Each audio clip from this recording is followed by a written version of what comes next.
Hello everyone. मैं MD Yadav और आप देख रहे हैं सूर्योदय सक्सेस पॉइंट।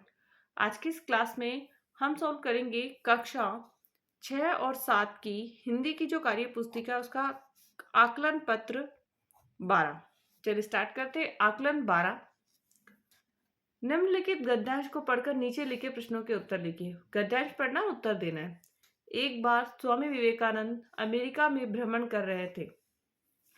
एक जगह से गुजरते हुए उन्होंने पुल पर खड़े कुछ लड़कों को नदी में तैर रहे अंडों के छिलकों पर बंदूक से निशाना लगाते देखा। किसी भी लड़के को का एक भी निशान ना सही नहीं लग रहा था। तब स्वामी जी ने एक लड़के से बंदूक ली और खुद निशाना लगाने लगे। उन्होंने पहला निशाना लगाया और बिल्कुल सही लगा। फिर एक के बाद एक उन्होंने कुल 12 निशाने लगाए और सभी बिल्कुल सही लगे। यह देखकर लड़कों को बहुत आश्चर्य हुआ और उन्होंने पूछा, यह यह आप कैसे कर लेते हैं? स्वामी जी बोले, जो भी कर रहे हो अपना पूरा दिमाग उसी एक काम में लगाओ।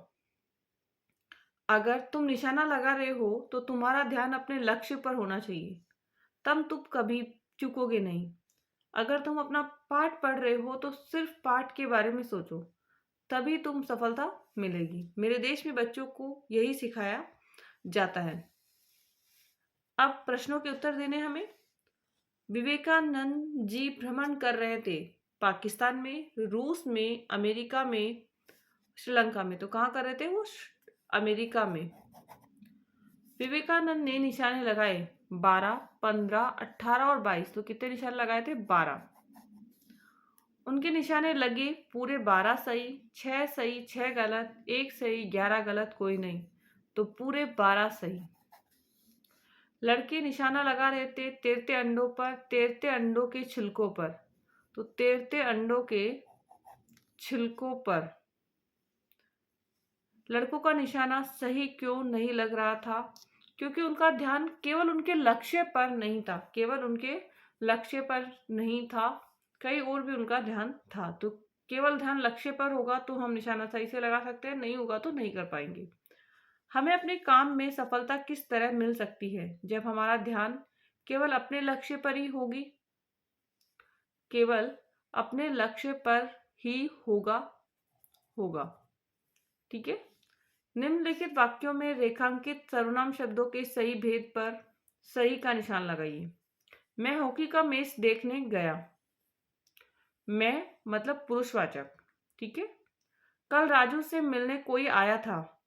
कोई का मतलब हो गया अनिश्चयवाचक होता है। वो क्या होता है? अनिश्चयवाचक। यह मेरा घर है, पुरुषवाचक। कैसा है? पुरुषवाचक। ईमेल का दूसरा नाम लिखिए। तो इलेक्ट्रॉनिक मेल। ईमेल का दूसरा नाम क्या है? Electronic mail. ये इंग्लिश का ही नाम है। ईमेल का इंग्लिश का नाम है और हिंदी का है ये विपत्र।